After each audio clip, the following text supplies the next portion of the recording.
Hi, good morning everyone. So maulan po dito sa Pampanga.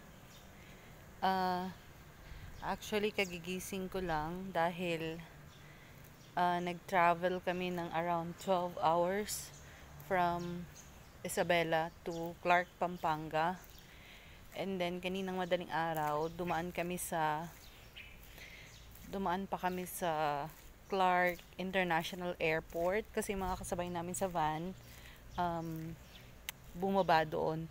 So, yan po yung hotel room namin. Yung kikita nyo yan. Yung parang bahay na yan. So, dyan po kami sa first floor. So, itutour around ko po kayo dito sa um, hotel na pinag-i-stayan namin. So, ito po, dito sa gitna ng mga buildings, meron po tayong makikita ditong pool. Napakalinis po ng pool nila. So, ayan po, kung makikita nyo. Very clean po ang paligid. Ayan.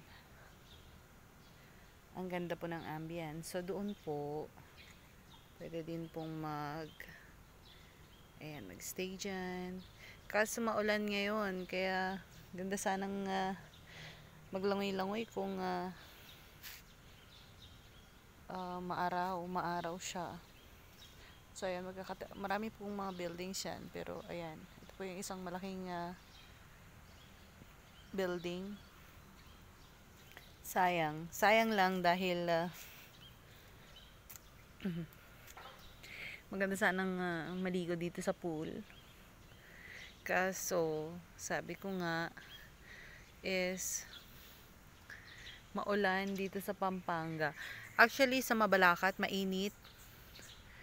Nung bumaba kami sa Dao, mainit naman. Dito lang sa Clark talaga. Dito lang sa Clark, Pampanga na mainit siya. Ay, maulan siya.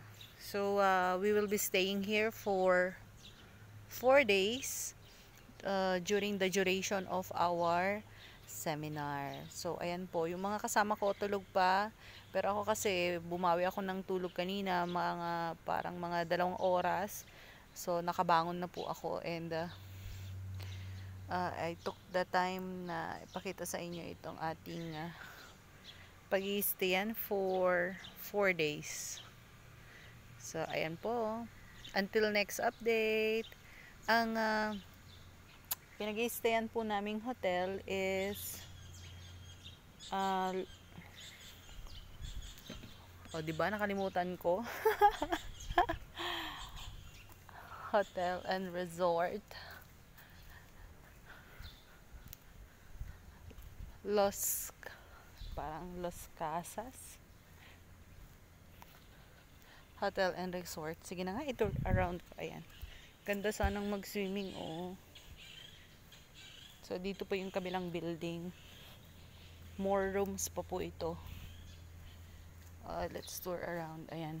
Tulog po lahat ng mga tao dahil lahat po kami galing sa malalayong probinsya. Kaya, ayan. Wala po kayong makikitang tao dyan. It's already 9:30, I think. Pero tulog po lahat ng tao dahil nga sa kanilang Sapphire Building. Dahil gusto ko lang po kayong i-tour around dito sa ating pag-i-stayang resort. Ayan. Para makita natin. Ganda siya, oh. Oh, di ba? Linis ng pool nila. Ayan, ito pala ang ating resort. Lohas Hotel and Resort. Okay. So, Lohas Hotel and Resort. So, ayan po siya. Okay. Until next video po tayo para sa ating stay. Good day to everyone.